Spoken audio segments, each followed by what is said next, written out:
وبركاته. الحمد لله وحده والصلاة والسلام على من لا نبي بعده. قال الله تعالى في القرآن المجيد والفرقان الحميد: فأعوذ بالله من الشيطان الرجيم، بسم الله الرحمن الرحيم.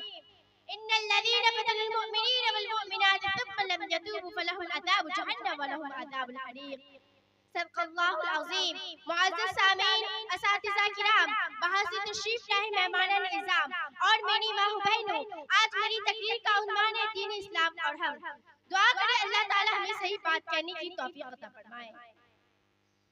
معزز سامعین، باتوں سے بدلی ہے کسی قوم کی تقریر، بجلی کے چمکنے سے اندھیرے نہیں جاتے. عزیز ساتھیوں، اللہ رب العزت نے قرآن کو ہدایت نامہ بنا کر نازل فرمایا اور حضور صلی اللہ علیہ وسلم کو بھی مبعوث فرمایا کہ لوگوں کو دین کی طرف بلائے اور عمل صالح کی دعوت دے اور لوگوں کو صحیح راستہ دکھائے. صحابہ کرام رضی اللہ عنہ نے ہدایت پر عمل کرتے چلے گئے. اللہ نے ان کے ساتھ نصرت و آزادی کو شامل کیا اور ان کو یہ دین محنت و مشقت کے بعد ملا. انہوں نے کما حق اس کی قدر کی کہ آج یہی دین ہمارے پاس آیا ہے، اس لیے ہمیں اس کی قدر نہیں نہ اس کے احکام پر چلنے کا شوق ہے. ہم نماز، روزہ، زکوٰۃ اور دوسری دینی امور سے دور ہے. اسی لیے آج مسلمان پر حالات آتے ہیں. قرآن نے ہر قدم انسانیت اور مسلمانوں کی رہبری کی ہے، مگر ہم اس سے دور اور غیر کا خوف دل میں بسائے ہوئے ہیں اور خدا کا خوف ہمارے دل سے نکلا ہوا ہے.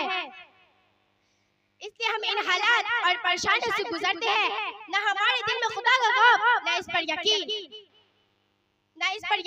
ہمارے ظاہری اسباب، ہماری ساری نظر ظاہری اسباب پر ہے. اسی لیے سارے جہاں میں آج مسلمان پریشان ہیں. اے مسلمانوں، خدا کا خوف دل میں بیٹھاؤ اور خدا پر یقین و کامل رکھو. نماز اور صبر کے ذریعے خدا سے مدد طلب کرو. یہ دو بڑے ہتھیار ہیں جو مسلمانوں کے لیے قرآن اعلان کرتا ہے. یا ایھا الذین آمنوا استعینوا بالصبر والصلاۃ. اور ہر خدا کی یاد میں لگے رہو، اطمینان قلب حاصل ہوگا.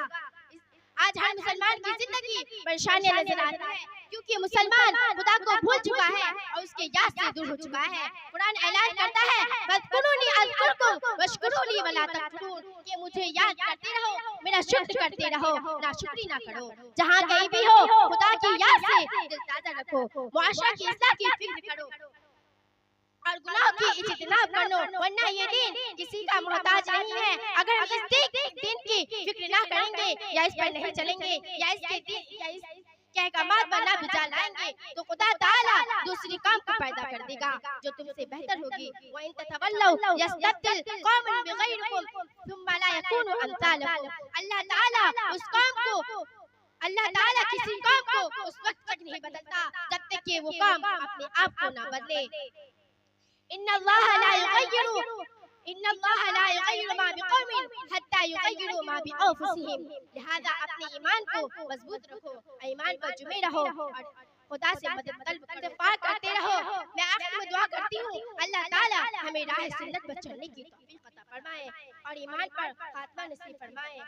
خدا نے آج تک اس قوم کی حالت نہیں بدلی، نہ ہو جس کے خیال میں آپ اپنی حالت بدلنے کا.